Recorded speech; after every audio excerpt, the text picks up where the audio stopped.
रानी और महेश की आज ही नई नई शादी हुई थी, इसीलिए रानी महेश जैसा अच्छा पति पाकर बहुत खुश थी। लेकिन कुछ ही दिनों बाद महेश रानी से इतना प्यार करने लगा कि वह होटल में अपनी माँ को हटाकर रानी को पैसे वाली टेबल पर बैठा देता था। रानी के बैठते ही पहले ही दिन होटल में बहुत ज्यादा बिक्री हो गई। इसी वजह से महेश रोज रानी को टेबल पर बैठाने लगा। इस बात पर रानी की सास रानी से नाराज तो होती थी, लेकिन चुपचाप रहती थी। कुछ दिनों बाद रानी की ननद होटल पर आई और देखा कि उसकी माँ को हटाकर रानी खुद टेबल पर बैठी हुई है। यह देखकर ननद को बहुत गुस्सा आया और गुस्से में उसने रानी को टेबल से हटाकर खुद बैठ गई।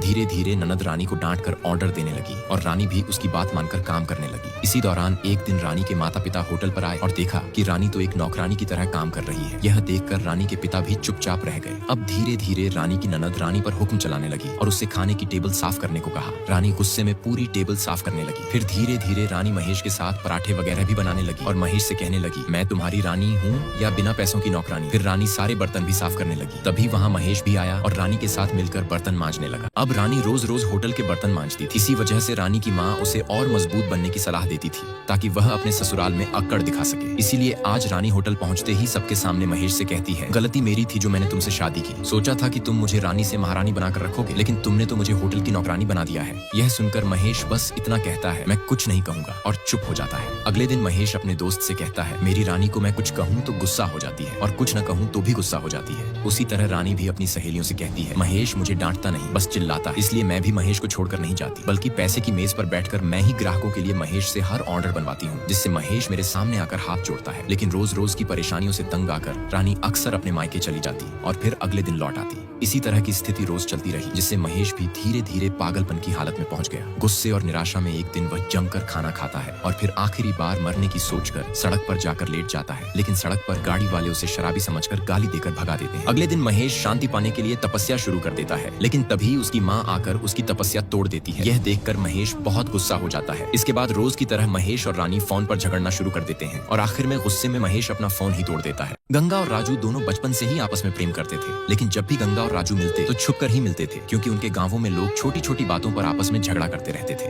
राजू और गंगा दोनों के गांव बहुत गरीबी में गुजर बसर करते थे, इसलिए हर साल गांव के लोग मछली पकड़ने के लिए बंदरगाह पोर्ट पर जाते थे और उन्हीं पैसों से अपना गुजारा करते थे। कई सालों बाद राजू बड़ा हो जाता है और पैसे कमाने के लिए उसे बाहर जाना पड़ता है। इसीलिए जाने से पहले राजू आखिरी बार गंगा से मिलकर अपने दिल की बात कह रहा होता है। तभी अचानक गंगा के पिताजी राजू को गंगा के साथ देख लेते हैं। उसी समय गंगा के पिताजी राजू को बुरा भला कहते हैं और झगड़ा शुरू हो जाता है। उसी झगड़े के दौरान गंगा के पिताजी गंगा की शादी गांव के राजीव से करने की बात कह देते हैं। यह सुनकर राजू उदास होकर वापस मछली पकड़ने के लिए ट्रेन में चला जाता है, लेकिन ट्रेन में चढ़ते ही दोनों गांवों के लोग आपस में फिर से झगड़ने लगते हैं। झगड़े के कारण पुलिस वाले राजू और उसके आदमियों को ट्रेन से उतार देते हैं। फिर सब लोग मिलकर हाईवे पर लिफ्ट मांगकर जाने की कोशिश करते हैं। हाईवे पर राजू एक ट्रक वाले को रोकता है और उसी की मदद से पोर्ट तक पहुंचता है। लेकिन जैसे ही राजू और उसके गांव के लोग पोर्ट पर पहुंचते हैं, तब तक सारी नावें वहां से निकल चुकी होती हैं। इस कारण राजू और बाकी लोग मछली पकड़ने नहीं जा पाते और सब उदास हो जाते हैं। नेक्स्ट पार्ट के लिए लाइक और कमेंट करें।